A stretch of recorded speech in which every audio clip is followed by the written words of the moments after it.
Know that I want to thank you very much for coming here tonight, today, to have a chance to learn something. I'll be learning just along with you about some of the adventures and some of the experiences that a very honorable man has brought to us today. Let me tell you a little bit about him. Not only did he graduate from Battle Creek Central, our very own school right here at Battle Creek, but he eventually at Wayne State Medical School, University of Michigan undergrad, Harvard residency, served in Southeast Asia from 1965 through 1970. 5 years of experience we'll be sharing today. He also with DIA, which is the Defense Intelligence Agency, and also the CIA.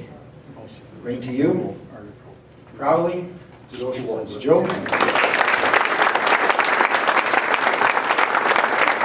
Thanks very much. I hope we can get this thing going. There's a lot I got to tell you about Java, but there's a lot more too. So let's get started because I want to amuse you a little bit this afternoon with some of the stuff that went on back in the day. And this was not my idea to come today, but I was invited and by the Historical Society. I said, sure, I'll come and talk a little bit about my time in Southeast Asia.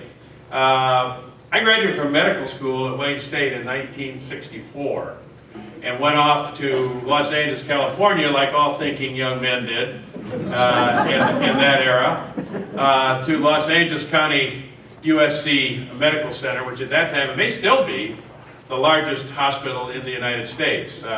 There were 180 interns and 500 residents in that hospital. I mean, it was humongous. Over 2,000 inpatient beds.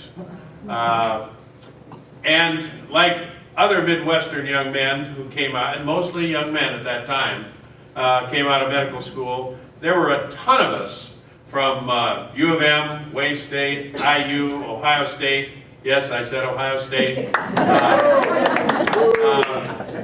Minnesota, Illinois, Iowa, Wisconsin. I would say half the interns in that group were out of Midwestern medical schools, and most of us wanted to move on and have some adventure in our lives, especially those of us who were yet to be married.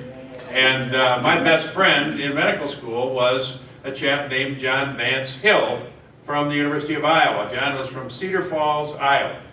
His dad was a dentist, and as I grew older and met more people in my life, I met a woman named Mary Sue Coleman, who was president of the University of Michigan, and she was from Cedar Falls, Iowa.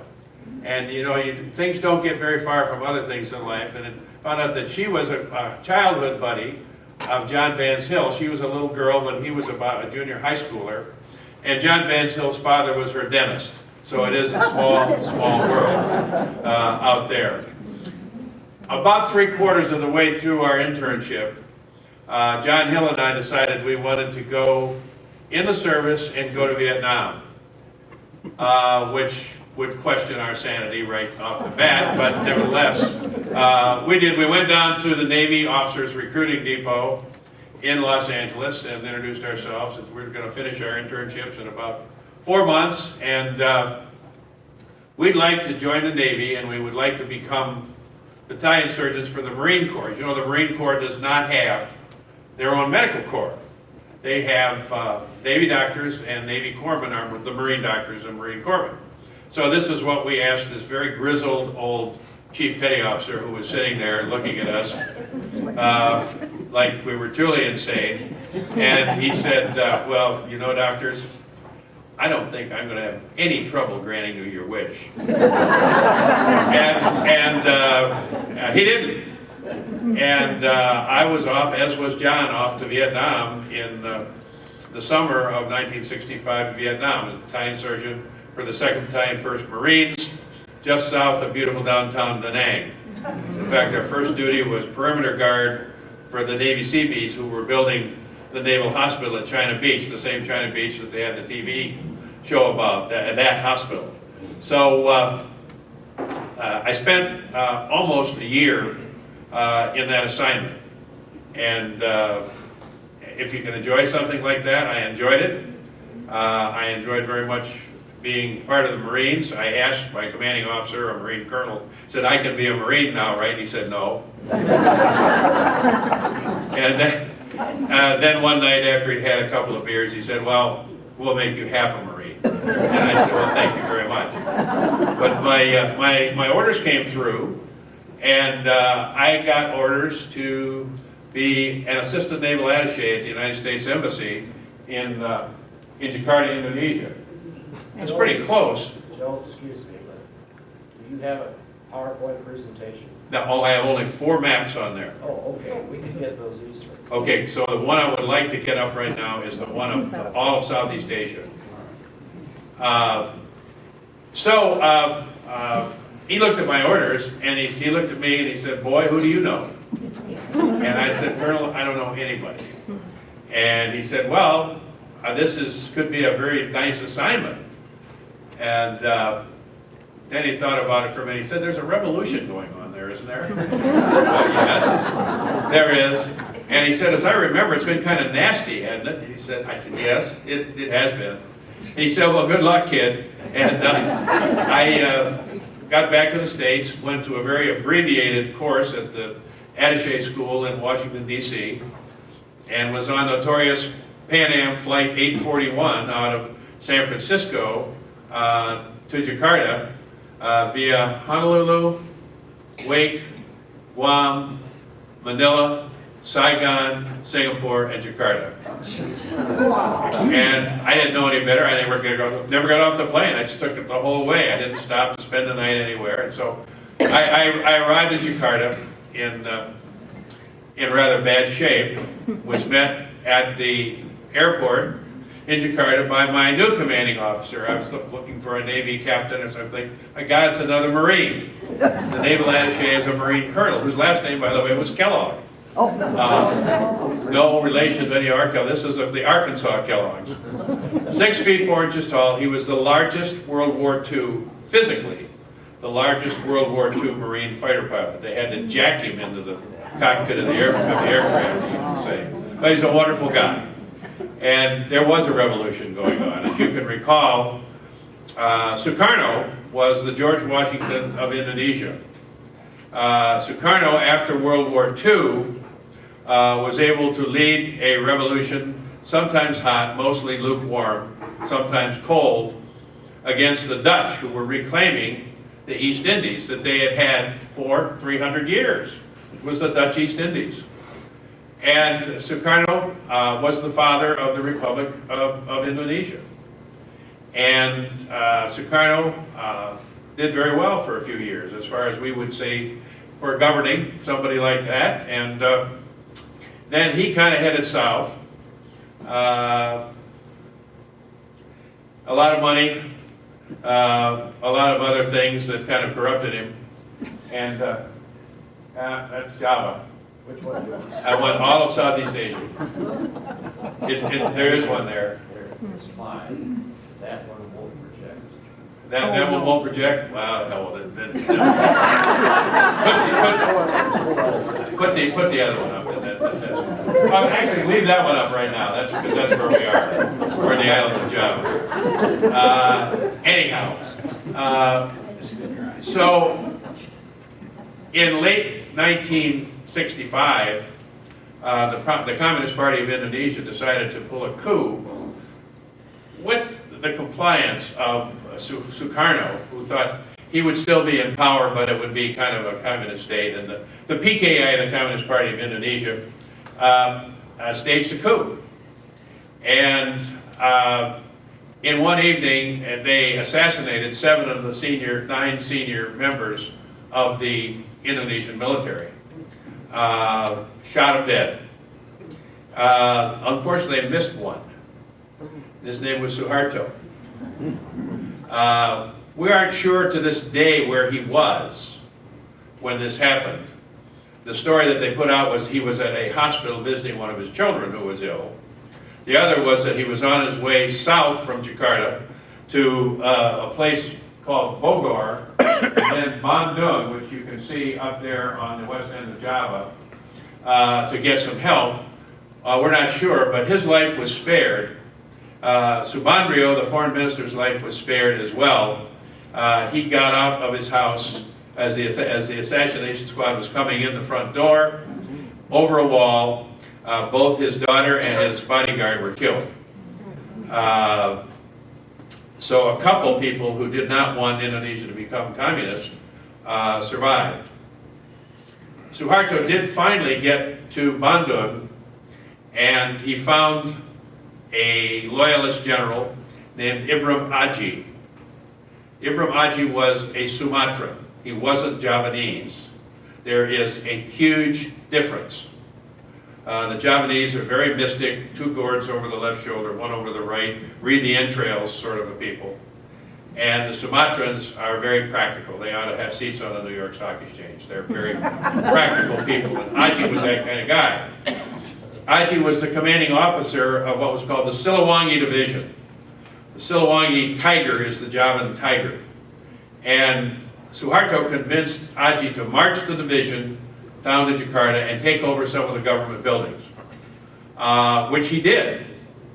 And the PKI, the Communist Party of Indonesia, was never able to quite take power, and Suharto continued to insinuate himself into power. And finally, toward the end of my tour of duty, he did take over and essentially ran the country for 34 years after that. The same thing happened to him, I think, that happens to all dictators. He started out as pure as the driven snow and ended up not so pure. But nevertheless, that's the only type of government that Indonesia could really survive under at that time, was a military dictatorship. And he did that. Now, as you can imagine, the Americans, the Australians, and I say, why Australians? Well, if you look at the map, not the one we have up here, but go home and look at your atlas, Australia is right there. They are the Indonesia's southern neighbors. So the Australians, the Brits, who had a lot of interests there, and remember, the British Crown Colony of Singapore, former Crown Colony of Singapore, was just north, and the former British colony of Malaysia now, was just north. They had a tremendous interest there as well. But we were also helped by the Germans and the French. The Canadians had a presence there. There was I think, when the real final story is written, probably one of the best cooperations between Western military and maybe more importantly between Western intelligence services in the last 75 or 80 years, at least since the end of World War II. We worked together. We did our very, very best to recruit. I will use recruit as a good word. The better word is probably suborn. Indonesian military officers. We did our very best to help them with the things that they needed. We did our very best to supply the Indonesian military with Western weapons, Western equipment, as opposed to what they were getting, because, the other side of the story, because there were more than 1,000 Soviets in Indonesia at that time. And the Soviets wanted to make Indonesia a Soviet, not a Soviet state, but certainly a sister state of the Soviet Union. And they were doing everything they could. They had, until this revolution, supplied the Indonesian military. They were the military advisors to the Indonesian military. They were all over the place. The Soviets were ubiquitous, absolutely ubiquitous. And we had a great deal of give and take with the Soviet military attachés. There were a number of them, as there were a number of us. There's a lot of funny stories to tell, but this is a church. And, I may have a little difficulty with some of them, but nevertheless, it was us against them.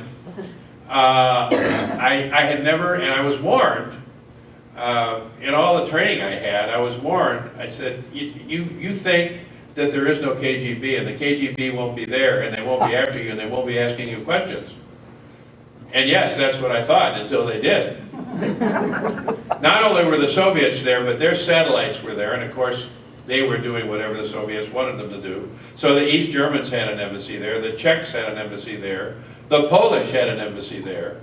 And the most interesting story is the Polish military attaché, whose name was Władysław Mulgrowski, who was a decent kind of a fellow. He had the two best-looking daughters you've ever seen in your life. One about 19 and the other about 23. The 23-year-old was a mathematics student at the University of Warsaw. The 19-year-old was just a 19-year-old. At that time, remember, I'm 28 years old. And all of a sudden it dawned on me as I would go to these events in Jakarta from time to time, especially where there were a lot of people from communist bloc countries there, that Mulgrowski is throwing his daughters at me. And I had to kind of back off on that one and say, what is it? So I went to my boss, Colonel Kellogg, and he said, can you handle it? And I said, yes. I said, I can handle it. I mean, I'm not going to step out of line or anything. I just want to let you know. And he said, that's all right. He said he threw his daughters at your predecessor, too. Okay, then. But that was the type of thing that you ran into. There are two very good Polish vodkas, Żubrówka and Jarzewiak. Every time I would run into Mulgrowski, and I'd be invited to his home on occasion, I was given permission to do that and see what you can find out. Okay. So every time I'm there, they start pouring me shots of Jarzewiak or Żubrówka. You can maybe have one if you wanted to survive. And then one time I was there, and these three, obviously Russians, well-dressed Russians, came up to me and they kind of had me in a corner. and the one says in his very best Russian English, oh, I hear you like Polish vodka. And I said, well, I will have a celebratory drink with you, one. It got worse than that. They were KGB, trying to get information from me, and finally you just kind of walk away and walk out of the place. But the Soviet Union wanted Indonesia very badly. All the resources, whether they're resources out of the ground, all of the various ores that you could get from Sumatra and from Borneo, oil all over the place, and the transportation lanes, remember the Malacca Strait, the Sunda Strait, the Bali Strait, all kinds of ways that they can control things in that part of the world. And one of the best things that the West ever did was foil the Soviets in Indonesia, and I don't think there's enough credit given. There's a movie out there called The Year of Living Dangerously with Mel Gibson and Sigourney Weaver. And that movie very accurately depicts what it was like to live in Jakarta at that time. Now, my wonderful wife, Ann, was there as well, and I didn't meet her my next time in Indonesia because I left just before she came there. But she brought the movie home one night when my daughter was about 8 years old, and put it on the TV and said, this is your mom and dad in Indonesia. And I looked at it for a while and said, it's very, very close. It is a very accurate depiction. Mel Gibson was an Australian reporter, not an American naval officer. And Sigourney Weaver was the secretary of the British ambassador and not the secretary to the CIA chief of station in Jakarta. But nevertheless, it was well done about the way things were done there. Our ambassador to Indonesia then was a man named Marshall Green. Marshall Green was a career diplomat of the highest order. At that time, about 50 years old. He was a Yalie. He had been the secretary to Ambassador Joseph Grew, who, for you historians, was the United States ambassador to Japan at the time of the Pearl Harbor attack. Joe Grew was not in Tokyo at that time, neither was Marshall Green, but his intended was, because Liz Bernard Crocker Green was the daughter of the charge d'affaires who was in Tokyo, Edwin Crocker, at the time of Pearl Harbor. They were interned for a while and then we traded diplomats, but both from very, very distinguished diplomatic families. Absolutely wonderful people. Just a little aside, one or two little asides. Marshall Green, for some reason, liked me. I don't know why. But we got along very well. He was quite a punster. Everything ended in a pun. And I laughed at his puns. Maybe that's why he liked it. But he called me one day and he said, Joe, I said, yes, Mr. Ambassador. He said, I have a visitor here who did not get his gamma globulin shot. You physicians in the audience, remember that we gave gamma globulin for hepatitis. That was what we injected people with when they had, when they were in an area where hepatitis was endemic. I mean, it's endemic all over the world, but really endemic in that part of the world. I mean, if you can see the canals in Jakarta, you know what we were talking about. And I said, okay, Mr. Ambassador, I said, adult? He said, yes, an adult. I just had never had a dose before, and is going to be in the country for about 2 weeks, looking at some things here up in West Java at one of the Indonesian parks, which is called Ujung Kulon in West Java. I said, okay, Mr. Ambassador, I'll be right there. And I filled up a syringe. And he gave gamma globulin. It was a lot, like 8 cc's. What was it, Charlie, 8 or 10 cc's? It was a lot of it. Yeah. And so I walked in the ambassador's office, and the ambassador said, the secretary said, okay, go right through, Lieutenant Schwarz. I said, okay, I'm going to go right through, and I went right through, and I see the ambassador. Mr. Ambassador, how are you? And he said, Joe, how are you? I'd like you to meet Colonel Lindbergh. And I said, Colonel Lindbergh, how are you, sir? How's everything? Colonel Lindbergh, the ambassador wants me to give you a shot. So I put 8 cc's of gamma globulin in Charles Lindbergh's behind. And he was very nice. I mean, he didn't say much. He was a very pleasant guy. But he, as you can remember, in the last 15 years of his life or so, was very interested in conservation. That was his thing. And he was interested in saving the Siliwangi tiger and saving the Javan rhino and saving other species that were native to that part of Java, which were being basically poached or the civilian population was encroaching on their habitat. So he made several trips to Indonesia at that time, and I was able to say hello to him each time. And I thought, my goodness gracious, this is some assignment. And enjoyed it very much. In the end, in Indonesia, as the man said, we done good. We propped them up. We have essentially a Republican form of government, which kind of rolled downhill from a military dictatorship that's lasted now for somewhere around 45 years. 34 of them were under Suharto, but I think that was necessary. Now you say, why are you so fixed on Indonesia? What's the population of Indonesia? Pardon? It's 250 million. It's 250. It's the 4th most populous country in the world, behind China, India, and the United States. Their natural resources are amazing. The transportation lines that they are on, you can't, I mean, if the Malacca Strait wasn't there, or the Sunda Strait wasn't there, can you imagine how ships coming around from the Middle East or from Europe would get up to China and Japan? Maybe double the amount of mileage they'd have to cover. So we did a very, very good job with Indonesia. And we did it without firing any shots at the Soviets. We did it in ways to help the Indonesians do what they needed to do for themselves. We equipped them. We gave them pats on the back when they needed them. I think that we did an absolutely superb job. And in the end, the Soviets left. The Soviet military attache's name was Anatoly Konstantinov. He was a drummer. Our air attache's name was Bill Slade. He was a farm boy from South Dakota, and he wasn't too far behind Anatoly. And they were both World War II pilots.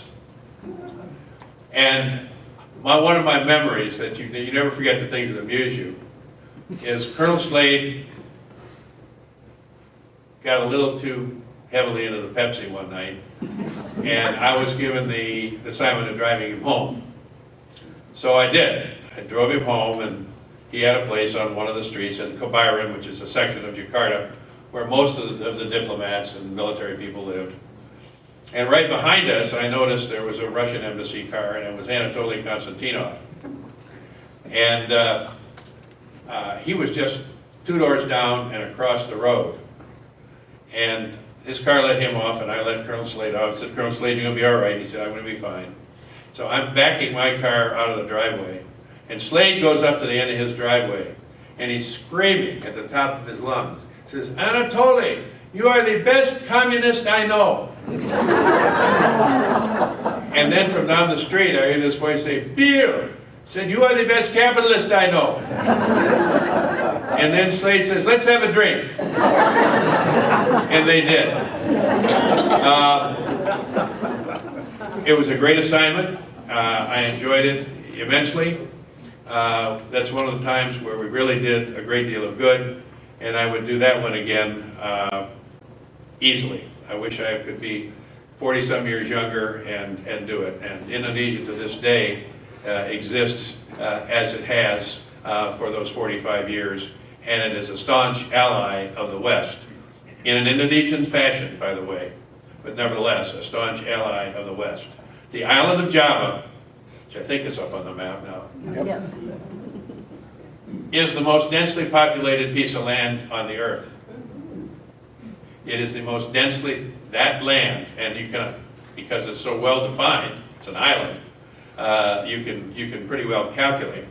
160 million people live on the island of Java.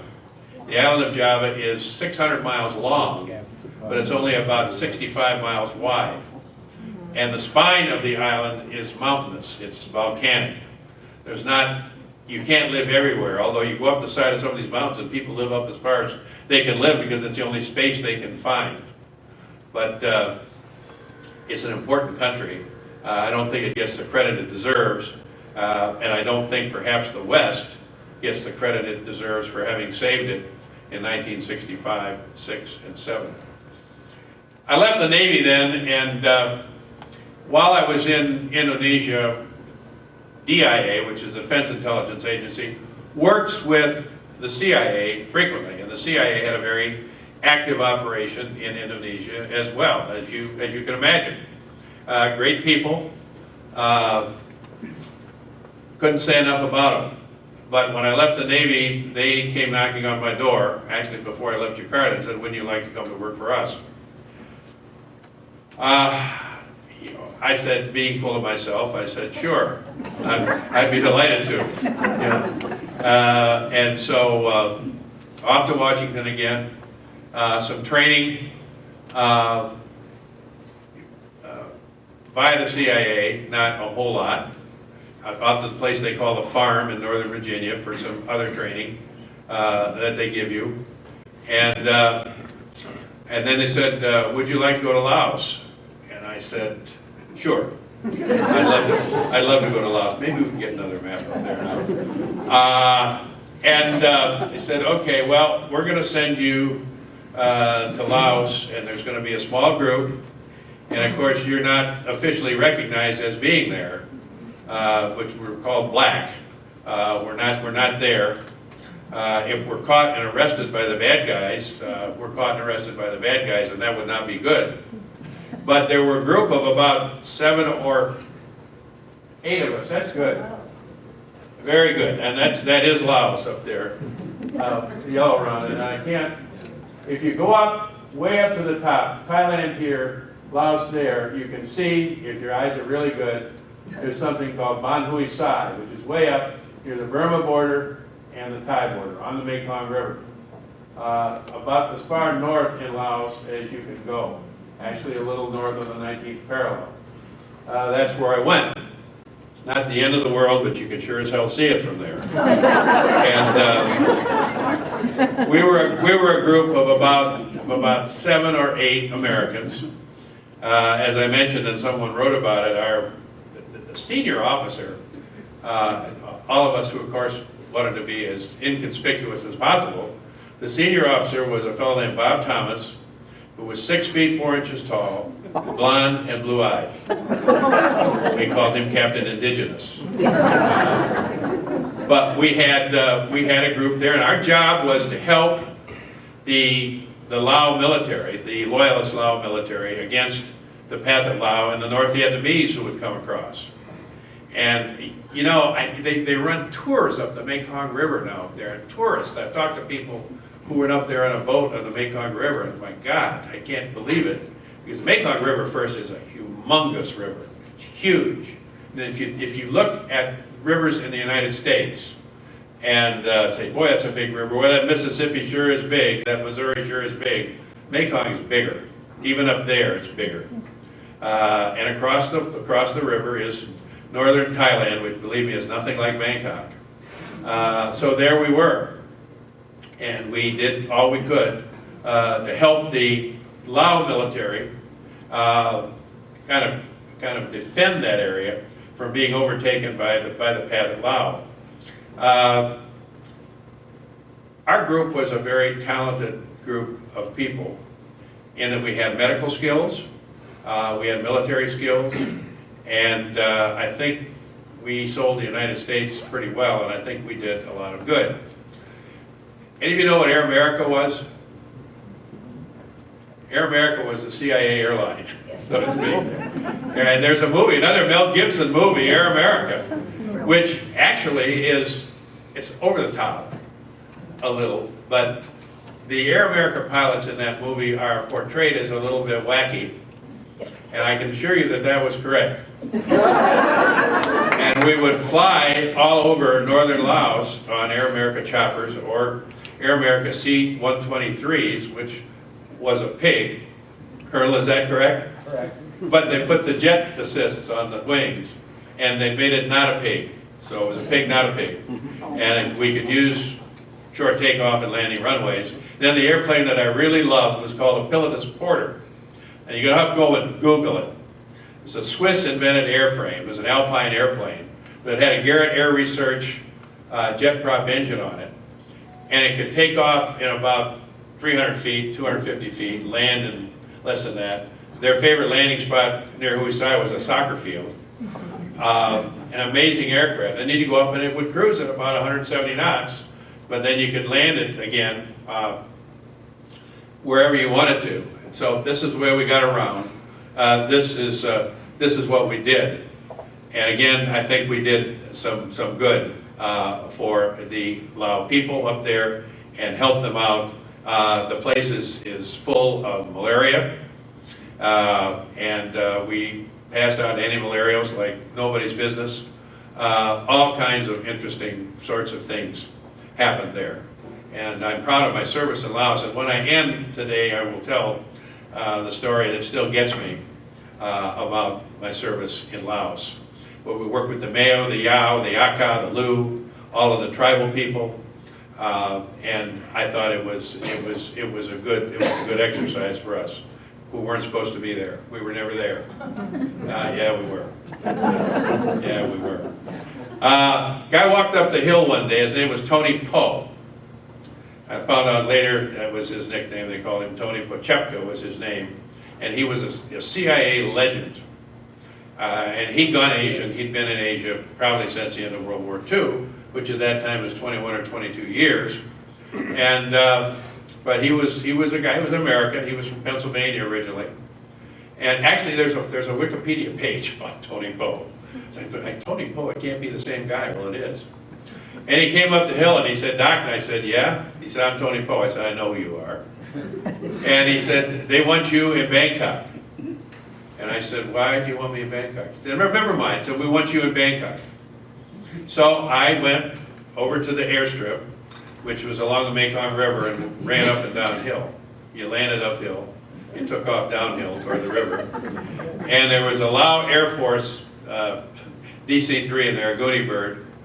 They had a bunch of Lao in there, and chickens and pigs and everything, and I took that plane down to Vientiane, and then took Thai Airways into Bangkok and went to the embassy and reported to the chief of station there, and he said, "Kid, they want you back in Jakarta." I said, well, yes, sir. I said, I'm on my way if that's what you want. He said, no. That was the only time in my life. I mean, they lined me up with credentials. I was not Joe Schwarz. I think I can say it now. I was Bruce P. Middlebrook. And flew down to Jakarta by way of Singapore, landed in Jakarta, was met by the embassy physician who also was agency, and by this gorgeous young woman whose name was Ann Ennis, who I ultimately married. That she worked for the company as well there. She worked for the chief of station. And was to run an operation down there as Bruce P. Middlebrook. And actually it was not an operation against the Indonesians. It was an operation against the North Vietnamese. The North Vietnamese had a mission in each of the capitals in Asia. And it's almost 50 years now. I think I can go ahead and tell this. I was to pose as an American clergyman, a Protestant American clergyman. My Irish Catholic mother, had she known that, would have been, I don't know, doing what? Having a couple slugs of Jameson's, I think, like that. But, and so I did. I was to go to the North Vietnamese mission because they thought there was a North Vietnamese there, our people did, who we could turn, who we could get to work for the U.S. And so I did precisely what I was told, went to the North Vietnamese mission on a pedicab, got out, I tried to look the part of an American Protestant missionary, and I said I wanted to talk to them. The story was I wanted to talk to them because I sympathize with the North Vietnamese. And that was difficult. I don't know, I kicked 2 or 3 dogs on the way to just get myself in the mood. But I went in and sat down. They said, come in and sit down. And I was ushered into this room, and there's nobody else in the room. It's right out of a movie, and there's a fan going around, of course, overhead, as you can imagine. And on the wall is this humongous big picture of Ho Chi Minh. And I was like, oh. So a guy came out, and I made the kind of pitch to him, and it came to nothing, by the way. But I had some contact with the North Vietnamese that way. We did not recruit the guy. I think he was just pulling everybody's wire. And the big thing that happened on that trip was that I met Ann. And that was worth every little bit of it. And so then, I went to the COS's office, the Chief of Station's office in Jakarta, and he said, gee, I'm hoping you'd come in because you're going back to Vietnam. And I said, okay. So I then went back to the United States for about 10 days and back to beautiful downtown Saigon for my last year in Southeast Asia. And worked for the station in Saigon, which at that time was the largest of all the CIA stations. And it was very interesting work.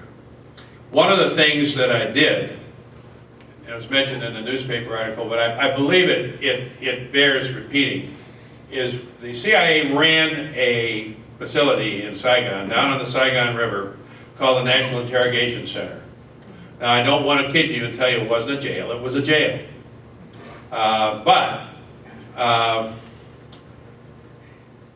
in contradistinction to what we're seeing and reading now, what I would do and had to do with other CIA guys, 3 or 4 other CIA officers, we'd get in a pilotless porter and we'd go up country someplace, usually to an American base, and land and be an Air America pilotless porter. These grungy guys get out, we're in civilian clothes, each of us is carrying a 9mm submachine gun.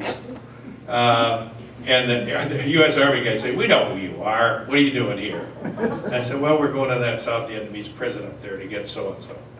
So we go up there, and the South Vietnamese prisons were the worst places I've ever seen in my life. Absolutely the worst. I couldn't think of anything to this day that I've ever seen as worse.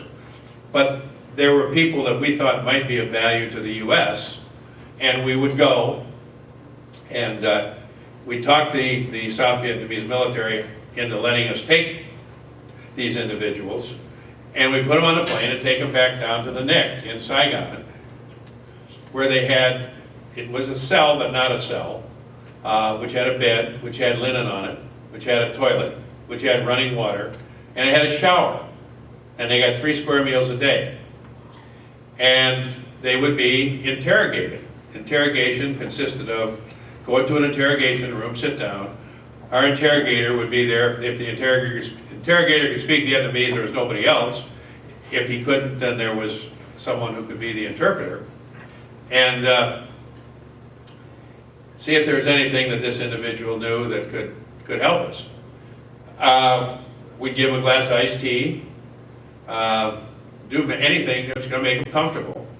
Sometimes they were helpful and sometimes not. Sometimes it was obvious that these individuals could not tell us anything. They knew nothing, and they wondered why in the world they were there. In those instances, there were 3 or 4 of us who had the assignment. We'd take them out, blindfold them, put them in a Jeep, drive to the middle of Saigon. We used to go to Tudo Street, for those of you who remember Tudo Street in Saigon. But apparently you remember it. It's where all the saloons were. And other things. And we would unblindfold the Vietnamese and give about 60 or 70 piastres, maybe the equivalent of about 12 or 15 bucks, and say, "So long, pal, have a nice life. Go, get out of here, DDD."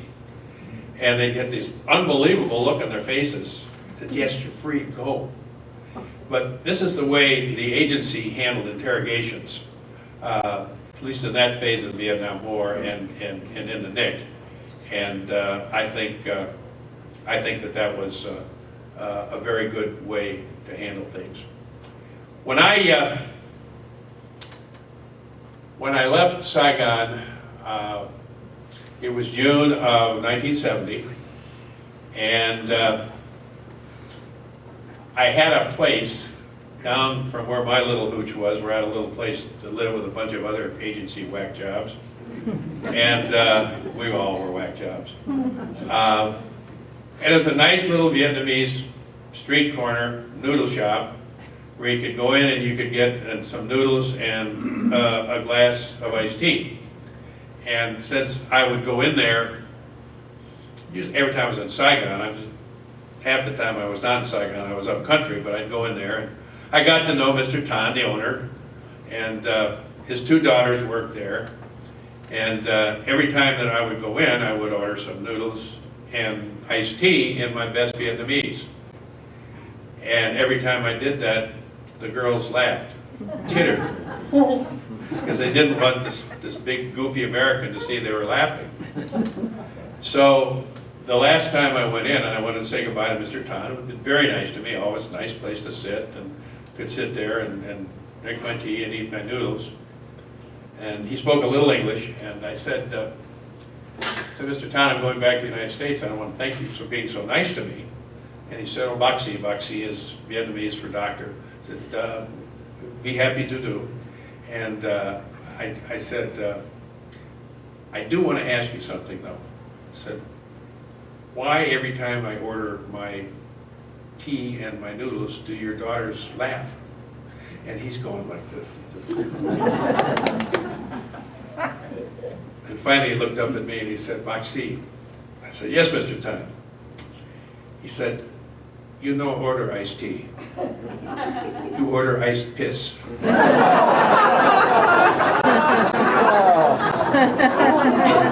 He said, "But we give you iced tea."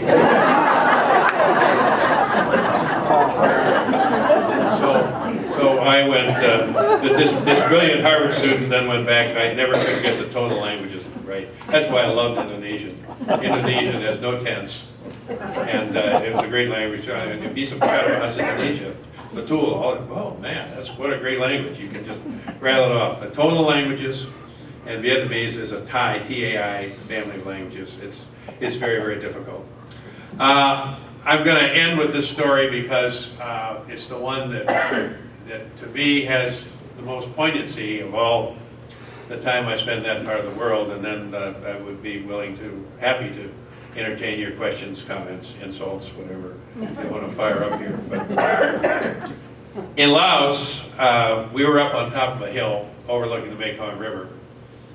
And the tribal people and their longboats would go up and down the river. Most of them come from the north, and I never knew. I know some of them came out of Burma. You never knew who did and who didn't. But a man came down one day, and he walked up to the hill, and he was Yao. So he had to speak Yao to a guy who spoke Lao and Yao, and then the guy who spoke Lao and Yao would have to speak to somebody who spoke Lao and English who could speak to me. So you go through two interpreters. And the man came down, and he went up the hill, and he had this very terribly worried look on his face, and he said, I will give you the English version. I couldn't give you the Lao version. Said, my wife is back in the village, and she's in labor, but nothing's happening. And so questions were asked. How long has she been in labor? 36 hours. I said, and nothing's happening. He said, no, nothing's happening. I don't know what to do. So the village sent me down here because they knew there was an American doctor down here. You see how secret everything we did. And I said, you go up as fast as you can and bring your wife down here so we can assess the situation. Two interpreters back to him. He's down the hill in his boat going back up the Mekong. And he's gone, and he's gone, and he's gone, and he's gone. And another 12 or 15 hours pass, and I'm thinking he's never going to come back. Well, he shows up with his wife. Wife is probably in her early 30s. She's in hard labor, and he's right, nothing's happening. At this point, she's been in labor for probably 48 hours. She's dilated about 4 centimeters. Nothing's happening. Some sort of a primary dystocia. Well, you know where we are and what we had, but we had a field operating setup, which I had used before on a number of occasions there to do this and that and the other thing, mostly trauma. And I said, the only thing that we can do, again through the two interpreters, is that we have to take the baby. We have to do a cesarean section. Now you say, well, I'd had a urological surgery, so it's hard. I had done and assisted on a number of them. It wasn't I didn't know how to do one, but this wasn't the ideal place. Let's put it that way. And talked back and forth, back and forth, back and forth. And finally, I said, she will die and the baby will die if we don't do this, because there's nothing else we can do. And so they agreed, and 2 Army corpsmen, a couple Lao gentlemen, lady, and myself, drop ether, Charlie, did a C-section on this lady, and got a good baby.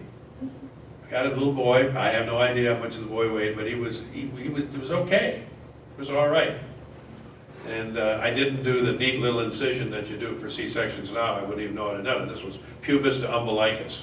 Open up everything and get the baby out, then close it, which I did, and it worked all right. And baby is doing all right. Mother's doing all right. And I then tell the gentleman, the father, I said, now, she's going to have to stay here a while. She's going to need food. So you're going to have to go and find her some food, because her milk's going to come in, and all of this through 2 interpreters. He takes off again. We've got mother and baby. He's gone for 2 days. And I'm saying to my 2 Lao interpreters here, I'm saying, you know what, we're going to have a baby and a mama here, and I don't even know where she's from. And they were saying, oh, I don't know. And about 4 or 5 hours later, he shows up again. He's got bags of rice over his shoulders, slung over his shoulders. He's carrying eggs and what. I said, where did you go? And he said, well, I go across the river. He went across into Thailand. I said, okay. I said, that's very good. He said, I bring you a present. And I said, well, that's not necessary. So he gave me about 20 brown eggs. And I said, well, thank you very much. My fee for this cesarean section in the middle of hell was 20 brown eggs, and not a bad day's work. And then I kind of turned around and I was going to go over and kind of lay down and get a little rest. And he comes after me. And he said, Tanmao, Tanmao. Tanmao is Lao for doctor. And the interpreter comes running behind me and he says, I have something else for you special. And I said, okay, well, thank you. I could not possibly make this up. He pulls out a bottle of Dubonnet.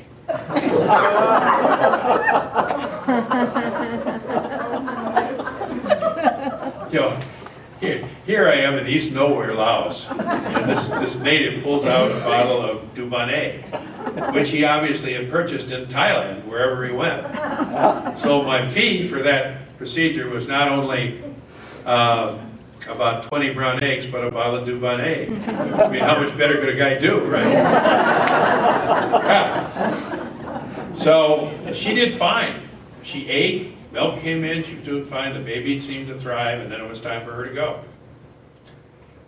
This little baby, little boy, who was born on the top of a little mountain in Laos under the most primitive conditions possible by cesarean section, aided by a bunch of big goofy Americans. And it was time, and we walked down the hill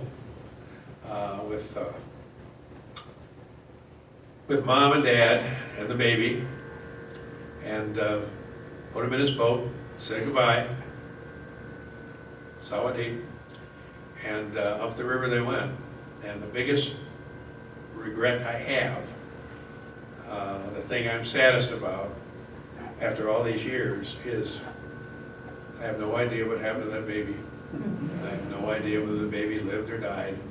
I have no idea where they were from. It was just one of those things, those kind of ethereal things that happens to you in your life. But of all the time I spent in Southeast Asia and all the things that happened, that's the one that sticks with me the most.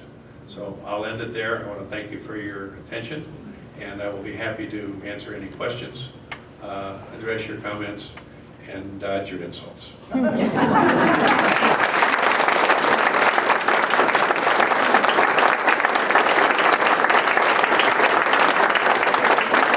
Anybody have anything to say, fire away. Quite all right with me.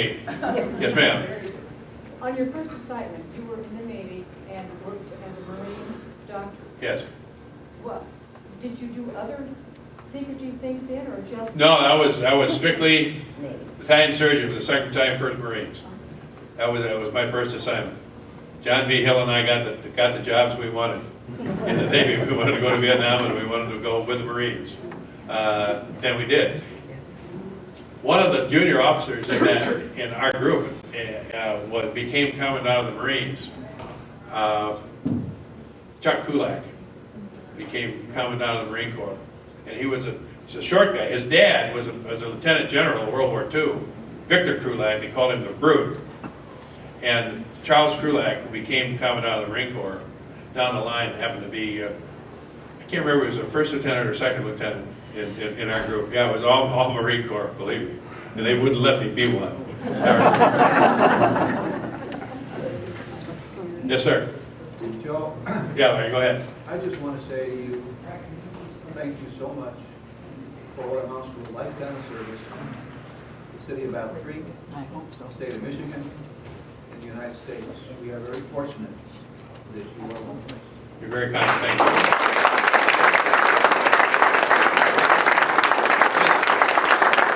His sister was one of my very, very best friends in junior high school and high school classmate, Battle Creek Central, and 2 other classmates from 55 here, Blair Lyman and Bruce Welcher as well. So if there are any other class with 55 people here, I'm sorry it's been too many years and I don't recognize them. Anyhow, John? Now, I'd like to hear a little bit more about Ann. Well, Ann and my wife Ann was from Kalispell, Montana, graduate of the University of Montana. She decided when she graduated from the University of Montana that she wanted to get out of Montana for a while, and she went to Madison, Wisconsin for a year didn't think that was so hot either. I like Madison, but she didn't. And she had been recruited by the CIA while she was at the University of Montana. So she went back to them, and they brought her to Washington, and she worked there for about a year. And then, as she used to tell the story, they called her, one of the people called her into his office and said, "You have orders to Indonesia, and you got to leave in 8 days. Do you take them or not?" She said, "Sure." So she went to Indonesia, and she spent more than 2 in less than 3 years there. And she was I don't know what the job was, but she worked directly hand in hand with the chief of station. The chief of station is a title that the head of the CIA in any given country has. So that's what she did. That's where you met. That's where I met her. I met her in Jakarta on April Fool's Day, 1969. I remember it very well, and she never forgot it. Hans. Joe, class of 55 Marshall. There you go. Yeah, that's right. We're going to do your class of 55 Marshall. Would you care to give us your thoughts on Guantanamo and its future, or perhaps its history? Yeah, I don't have any problem. Hans asked me about Guantanamo. When I was in the U.S. House, I was on the Armed Services Committee and made 2 trips to Guantanamo. One with the chairman of the committee and 3 or 4 other members, just to look at it and see what it was. It's a very modern prison. It's modeled after a state prison, I think in Ohio. Somebody told me Michigan, but I don't think so. I think it's in Ohio. When I was there the first time, they had separated the detainees into the dangerous ones, the not so dangerous, and the ones who could go play with each other in white, yellow, and maroon uniforms. They had individual cells, which were clean. On the floor of every cell is a pointer that points to Mecca. So when they do their prayers, they knew which way to pray. We ate the food that they ate when we were there. It was fine. It was regular GI food. It was just fine. The American guards there are from all branches of the service. One of the things I noticed immediately, it's not just Navy, because it's on a Navy base. There's Army, Navy, Marine Corps, Air Force, and Coast Guard who are guards there. I think it's a good thing to do. Makes good sense. And so we came back, and then probably 6 months later, I got a call from the Secretary of Defense's office that they wanted me to go down as a physician member of Congress with a group of civilian physicians and the Surgeon General of the Navy to see if we were handling hunger strikers correctly. Because at that time there were a number of hunger strikers there.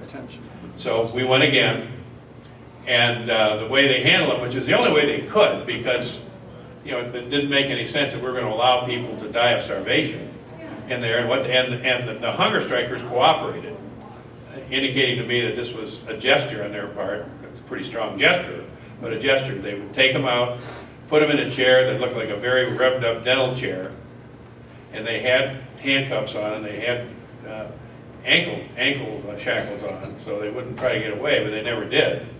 And you would pass a nasogastric tube through the nose, down the esophagus, into the stomach, and they were fed. And they were fed each hunger striker, and at that time I think there may have been 10 or 12, they individualized for them. They did electrolytes on them every day, Charlie. So each one of them got what they needed, and each one of them got 4,500 calories a day in parenteral feedings. So were people mistreated, maltreated there? No. At that time, no detainee had died of anything, disease, injuries, anything. I think maybe 1 or 2 have since that time, and I'm not certain about that. So were people treated appropriately for the environment, the treatment, and the purpose? The treatment was appropriate. Do I think Guantanamo itself was such a good idea? That's debatable, and I can take either side of that, because these are non-national actors. Who do they belong to? Everyone at that time that was there, we had gone to, communicated with, the U.S. had communicated with their country, the country that they said was their home country, or that we thought was their home country, said, will you take this person? And a number of them did, and a number of them didn't, and the people had no place to go, they stayed. As far as I know, some of them may still be there. So everybody's, I think, has a privilege of their own opinion on Guantanamo. All I can say is we don't maltreat people there. These wars have been different because there are no national actors. So you don't know, they don't belong to Iraq or Iran or Jordan or Syria or wherever. They don't. And so they're there. And in time, I think it'll close. Hopefully sooner than later, but it is what it is. It's a beautiful location. It's right on the beach. Yeah, that's what I thought about the beaches in Vietnam. For those of you who've been there, the beaches in Vietnam, yeah, God, they're beautiful beaches. Anything else for the good of the order? Yes, sir. Before we leave Guantanamo, that was a few years ago that you were there. It was a few years ago. And the observation about an arrow toward Mecca, were they terrorists at that time? Oh yeah, oh yeah. From the Middle East? And Yeah, primarily Muslim? all, yes, they were, sir. Some of the ones, even then, and this is 8 years ago, some even then that had been released had been recaptured on the battlefield in the countries whence they came. So yes, yeah, they were. I don't think the intelligence I could glean from this and what I was told by the folks at Guantanamo and by others, who people who I trusted, said, yeah, they're all terrorists, and you know, they're ours now, and some of the countries won't take them back, so we got them, and I don't know that we would be doing any service by just letting them go. It's just different. It's different than people if we were at war with I don't even want to name a country, and we had the nationals from that country. That's a different ballgame than these people who essentially are non-national actors. Blair. We have an instructor, 1955, that's Mosley. Yeah, no, there, yeah. Jack, I didn't see you back there, I'm sorry. Don't say anything about my high school career. Nothing. Yeah, absolutely nothing. Yes, keep it all in the QT. Go ahead, Bob. Go ahead. Joe, you left Saigon in June of 1970. How long was it that it took you to relocate here to Battle Creek?